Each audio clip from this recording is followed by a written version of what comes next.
So the story of 13 Reasons Why is quite dark and full of issues. Can you explain it, the sort of premise of the show? Well, I mean, Take it away. Take it away. I think the show, first of all, the season's about a 17-year-old girl called Hannah Baker, who I play, who ends up committing suicide and leaving a box of tapes explaining the reasons why she does it.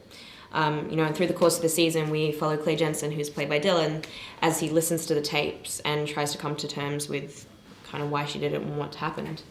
So the book that it's based on has become really, really popular all over the world. Did you feel a lot of pressure because of that?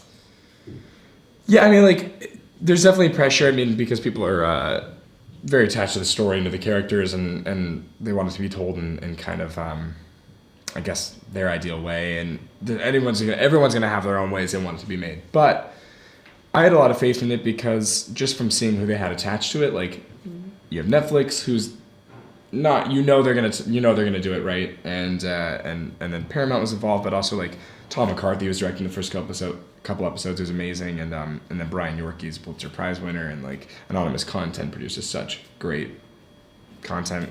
So seeing those people that were attached, I knew that they were going to tell the story exactly how it should be told, and I don't think people would be let down. So I don't know if you agree with me or not. But What do I think? I mean, Dylan put it so eloquently. I mean, it's, I feel really proud, and the people on this, everyone going into this had the same vision, which I think is such an important thing, is that everyone wanted to tell this authentically. Everyone wanted to, portray this in an unflinching way, which I think is really different to how shows or young adult shows have prior kind of been shot.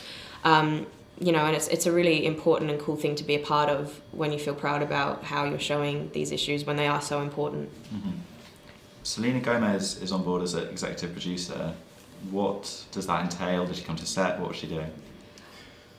I mean, Selena's a very busy lady. Let's not lie, she's very busy. I think, when, at the time that we were shooting, she was on a world tour, and, she's flying to so many different countries.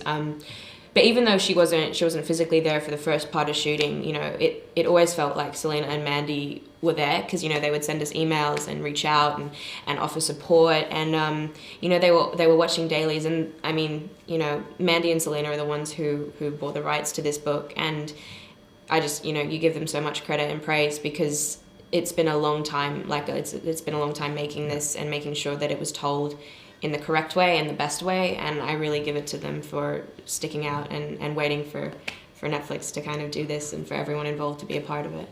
Yeah. What was the most difficult scene for you to shoot? We're just having this discussion. It's, I mean, I definitely didn't have as many.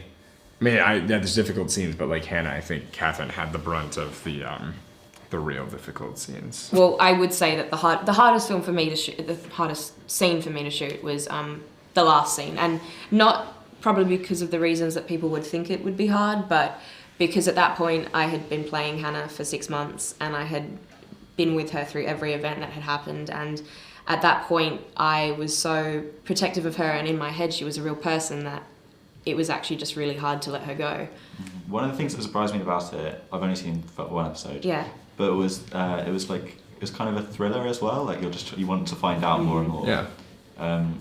What was it like recording the voiceover and stuff? Was it quite kind of demanding? I mean, it's to an extent. I think everyone in this worked so incredibly hard, and so it was always just a pleasure and a privilege to be a part of it, and you want to make it the best it can be. So for me, doing the voiceovers, I think it was the last probably 3 months, I would shoot for the week, and then I would fly out to LA on the weekend to record the voiceover, and then I would come back and shoot for the week, and then fly over to LA for the voiceover, and keep doing that whenever we had a chance. But it was intense, because I got to watch what we'd shot, and then also kind of narrate it. But it was kind of cool, because Brian was there, and we just trying to make sure that the accent was right, and all that kind of stuff, not getting the Aussies, not getting the Aussie accent in there.